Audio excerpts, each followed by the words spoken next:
गांजा अवैध है कि नहीं है? आप सबसे प्रार्थना पूछ रहे हैं, गांजा अवैध है? ये गांजा को हम कहते हैं कि आप कानून का दर्जा देके इसे वैध कर दो।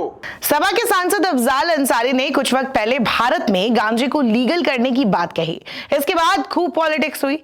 इंडिया में जहां भांग ना सिर्फ लीगल है बल्कि ये तो भगवान का प्रसाद भी माना जाता है, वही गांजा बैन है, जबकि दोनों एक ही चीज है। अब पराठे खाओ या पूरी, भाई दोनों आटे से ही बने हैं। एक को सूखा करके बनाते हैं तो दूसरे को पीस कर बनाते हैं। ऐसे में गांजा यानी कैनबिस को लीगल करने की मांग कई दफा उठी है। कई एक्टिविस्ट इसे मेडिकल यूज के लिए ही लीगल करने की सलाह देते हैं। लेकिन क्या आप जानते हैं कि 1984 तक गांजा भारत में लीगल था और इंडिया छोड़िए कई देशों में यह आज भी लीगल है। तो वो कौन से देश है? आखिर भारत में गांजे को बैन ही क्यों किया गया और इसे लीगल करने के पीछे तर्क क्या दिए जाते हैं? कैनबिस या गांजे का एक लंबा और रंगीन इतिहास है। ऐसा माना जाता है कि कैनबिस का इस्तेमाल सेंट्रल एशिया में हुई थी, खासकर उन इलाकों में जो अब मंगोलिया और दक्षिणी साइबेरिया का हिस्सा है। आर्कियोलॉजिकल एविडेंस से पता चलता है कि इसका इस्तेमाल इंसानों द्वारा हजारों सालों से किया जाता रहा है। समय के साथ भांग यूरोप, मिडिल ईस्ट और अमेरिका सहित दुनिया के अलग अलग हिस्सों में फैल गई, जहां इसकी खेती की गई और अलग अलग मकसद के लिए इस्तेमाल किया गया। भारत में भी भांग गांजा करीब 7000 सालों से इस्तेमाल किया जा रहा है। भारतीयों में तो भांग को भगवान शिव से जोड़कर देखा जाता है। अथर्ववेद में कैनबिस को मेडिकल प्रॉपर्टी के तौर पर दिखाया गया है और 5 सैक्रेड प्लांट्स में से एक बताया गया है। इसका इस्तेमाल दर्द, पाचन और एंजाइटी के लिए किया जाता रहा है। लेकिन इंडिया में फिलहाल गांजा पूरी तरह बैन है। दूसरी तरफ दुनिया के बड़े बड़े देश या तो अपने यहाँ पहले से ही गांजा लीगल किए बैठे हैं या धीरे धीरे कर रहे हैं। अमेरिका में भी अब ज्यादातर राज्यों में कैनबिस लीगल है। दुनिया भर में गांजे की खेती कर लोग लाखों रुपए कमाते हैं, लेकिन इसका इस्तेमाल न केवल नशे के लिए होता है बल्कि दवा बनाने में भी किया जाता है। इसके जरिए मिर्गी जैसी बीमारियों का इलाज किया जाता है। इसके अलावा कीमोथेरेपी के बाद शरीर में दिखने वाले कुछ लक्षणों को भी मेडिकल गांजे की मदद से रोकथाम की जा सकती है।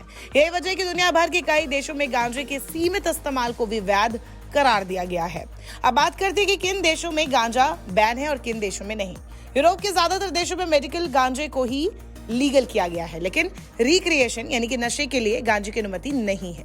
एशियाई देशों जैसे कि भारत, पाकिस्तान, बांग्लादेश, चीन, ईरान और इंडोनेशिया जैसे देशों में ये पूरी तरह से बैन है। अमेरिका की बात करें तो यहाँ 37 राज्यों में करीब डॉक्टर के प्रिस्क्राइब करने पर ही गांजे का उपयोग कर सकते हैं। वो 21 राज्यों में एंटरटेनमेंट के कामों के लिए भी इसका इस्तेमाल किया जा सकता है। नीदरलैंड में गांजा पूरी तरह से लीगल है। जस्टिन ट्रूडो के देश कनाडा में 18 साल से ज्यादा की उम्र के लोग 30 ग्राम गांजा रख सकते हैं। इसके अलावा अडल्ट लोगों को अपने घर पर 4 पौधे लगाने की भी इजाजत है। वे साउथ अफ्रीका में भी अडल्ट गांजे का इस्तेमाल कर सकते हैं, लेकिन पब्लिक प्लेस पर इसका इस्तेमाल नहीं कर सकते। जर्मनी में करीब 1 साल पहले गांजे के इस्तेमाल और खेती को लीगल बनाने की शुरुआत हुई थी। नए कानून के मुताबिक वहां लोग इसका इस्तेमाल और खेती कर सकेंगे। इसका मकसद गांजे की काला बाजारी और ड्रग्स से जुड़े अपराधों को रोकना है। जापान में मेडिकल इस्तेमाल के लिए गांजा लीगल है, जबकि इसके रिक्रिएशनल यानी कि नशे के लिए इस्तेमाल को क्रिमिनल कैटेगरी में लाने की तैयारी हो रही है। चीन में गांजे का सेवन करना बैन है, लेकिन इसका इस्तेमाल धागे से लेकर कपड़ा बनाने तक में होता है। गांजे से बने कपड़े में एंटी बैक्टीरियल, एंटी वायरल गुण होते हैं। इसे दुनिया भर में बेचा जाता है। इसके अलावा इसका इस्तेमाल कॉस्मेटिक जैसे कि सीरम, क्रीम, सनस्क्रीन बनाने में भी किया जाता है। चीन में गांजे से बनी कुछ पारंपरिक दवाओं का भी इस्तेमाल होता है, जो कि पुराने जमाने से हो रहा है, लेकिन वहाँ मेडिकल और रिक्रिएशनल नशे के लिए गांजे का इस्तेमाल नहीं कर सकते। चीन में पीआरसी क्रिमिनल लॉ के तहत इसे हेरोइन, अफीम, मोर्फिन और कोकेन की कैटेगरी में रखा गया है।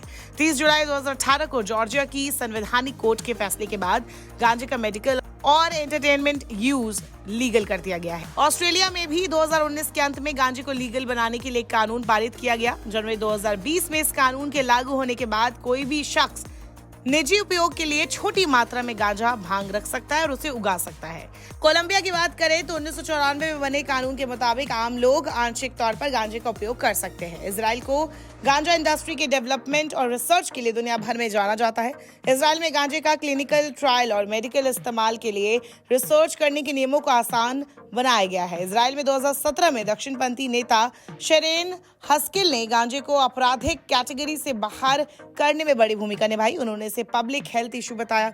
1990 में इजराइल ने मेडिकल इस्तेमाल के लिए गांजे को लीगल कर दिया था, लेकिन मनोरंजन के लिए इस्तेमाल पर पाबंदी है। हालांकि भारत की तरह गांजा रखने या सेवन करते हुए पकड़े जाने पर कड़ी सजा का प्रावधान नहीं है। जो भी भारत में गांजे को लीगल करने की बात करता है वो अक्सर अमेरिका पर गुस्सा निकालता है। इनकी दलील है कि अमेरिका ने जानबूझकर भारत को चोट पहुंचाने के लिए ऐसा किया, क्योंकि अमेरिकी दबाव में ही करीब 35 साल पहले 1985 में राजीव गांधी की सरकार ने गांजे पर बैन लगा दिया था। कहा जाता है कि 60 के दशक में अमेरिका ने सभी हार्ड ड्रग्स के खिलाफ वर्ल्ड वाइड कैंपेन शुरू किया था। 1961 में नार्कोटिक्स ड्रग्स पर हुए सम्मेलन में भारत ने इस पौधे को हार्ड ड्रग्स की कैटेगरी में रखने का विरोध भी किया था। फिर अमेरिका के दबाव में आकर भारत ने ये कदम उठाया, लेकिन आज अमेरिका में हालात बदल गए हैं। एक तरफ वेस्टर्न कंट्रीज में कैनबिस के इस्तेमाल को मंजूरी मिलती जा रही है, भारत बैन लगाकर राजस्व के एक अच्छे रिसोर्स को बंद किए बैठा है, ऐसा लोग दावा करते हैं। विधि सेंटर फॉर लीगल पॉलिसी की रिसर्च बताती है कि गांजे पर बैन से भारत ग्लोबली एक बड़े सेक्टर का हिस्सा बनने से वंचित रह जा रहा है। अब बात करें गांजे को लीगल करने के पीछे दलील क्या दी जाती है। सबसे पहला कि इससे देश का राजस्व बढ़ेगा, क्योंकि भारत में अब भी शराब और सिगरेट और तंबाकू जैसे उत्पादों से सरकार को अच्छा खासा राजस्व मिलता है। अक्सर लोग ये दलील देते हैं कि लीगल होने पर इसकी खराब क्वालिटी पर भी रोक लग जाएगी, इससे ये कम हार्मफुल होगा। वही एक दलील ये भी है कि अगर इस पर बैन ना हो तो भारत में इससे तैयार होने वाली दवाओं की उपलब्धता बढ़ाई जा सकती है। वह एक दलील ये है कि इसकी खेती करने वाले किसानों को भी इसका अच्छा खासा मुनाफा मिल सकेगा। कैनबिस के बुरे प्रभाव भी है। कैनबिस यानी गांजे में कई तरह के केमिकल कंपाउंड होते हैं, जैसे कि टेट्राहाइड्रोकैनाबिनॉल यानी कि THC, जिसकी लत किसी के दिमाग को खराब कर सकता है। कैनबिस प्रोडक्ट्स विद THC से मूड, थॉट्स और परसेप्शन ऑफ रियलिटी सब बदल सकता है। इससे दिमाग और दूसरे बॉडी पार्ट्स पर भी बुरा असर पड़ सकता है। गांजे को लीगल करने पर मार्केट में लोगों को लेबल के साथ ये प्रोडक्ट मिलेंगे, जिससे वो समझ पाएंगे कि किसमें THC ज्यादा है, किसमें नहीं है। अक्सर जहां गांजा इलीगली मिलता है वहां इन प्रोडक्ट्स की क्वालिटी इतनी खराब होती है कि वो जानलेवा तक हो सकते हैं और लोगों को पता भी नहीं होता कि वो जो पी रहे हैं उसमें THC का लेवल कितना है। भारत में narcotics and psychotropic substances act 1985 के तहत कैनबिस के किसी भी तरह के सेवन पर प्रतिबंध लगा हुआ है। सिर्फ मेडिकल, साइंटिफिक या इंडस्ट्रियल मकसद से उगाने की इजाजत है। इसके तहत नार्कोटिक और साइकोट्रोपिक पदार्थ के प्रोडक्शन, खेती, सेल, खरीद, ट्रांसपोर्ट, स्टोर और कंजम्पशन को बैन किया गया है। NDPS एक्ट में भांग के पौधे के अलग अलग भागों के इस्तेमाल को कानूनी और गैर कानूनी घोषित किया गया है। कानून में पौधे के फूल को गांजे के तौर पर समझाया गया है, जिसका इस्तेमाल एक अपराध है। इसी वजह से गांजे का इस्तेमाल भी गैर कानूनी है। कानून के उल्लंघन पर सजा और जुर्माना दोनों का प्रावधान है। 1 साल से लेकर 20 साल तक की सजा हो सकती है और 10,000 से लेकर 2 लाख तक का जुर्माना भी हो सकता है। वहीं भारत में भांग का इस्तेमाल खुले तौर पर किया जा सकता है। हालांकि कई राज्यों में ये सरकारी ठेकों पर भी मिलता है। 2018 के सर्वे से पता चलता है कि दिल्ली और मुंबई में जितना कैनबिस यानी कि गांजा इस्तेमाल होता है, उससे कई 100 करोड़ रुपए टैक्स बटोरा जा सकता है। भारत में 5000-4000 BC के बीच कैनबिस की खेती शुरू हुई। भारत के आधुनिक इतिहास तक इसके इस्तेमाल को सामाजिक बुराई के रूप में नहीं देखा जाता था। अंग्रेजों ने भी गांजे के इस्तेमाल को केवल मॉनिटर किया, बैन नहीं लगाया था। भारत ने अमेरिका के दबाव में आकर NDPS एक्ट के जरिए बैन लगा दिया। आरोप लगते हैं कि अमेरिका की नार्कोटिक्स ड्रग्स नीति पूरी तरह से उनके हितों को फायदा पहुंचाने वाली थी और इसका हर्जाना हम भारतीय आज तक चुका रहे हैं। खैर, सिर्फ अफजाल अंसारी ही नहीं बल्कि खुद मेनका गांधी ने भी पहले पैरवी की है कि साइकोलॉजिकल डिसऑर्डर्स को ठीक करने के लिए मैरिजुआना पर लगे बैन के फैसले में आंशिक बदलाव लाया जाए। सरकार ने कई दफा इस पर चर्चा की है। ऐसे में हो सकता है कि भविष्य में सरकार इस पर बैन हटा दे, लेकिन ये बात भी आप ना भूलें कि गांजा या फिर कैनबिस या फिर मैरिजुआना अपने आप में एक प्रॉब्लम भी है। जैसे कि सिगरेट और तंबाकू और शराब पीने के अपने नुकसान है, वैसे ही कैनबिस, गांजा या मैरिजुआना से होते हैं। लेकिन ये बात अलग है कि जब उन पर बैन नहीं है तो इस पर भी बैन क्यों हो। नमस्कार, मैं हूं मानक गुप्ता।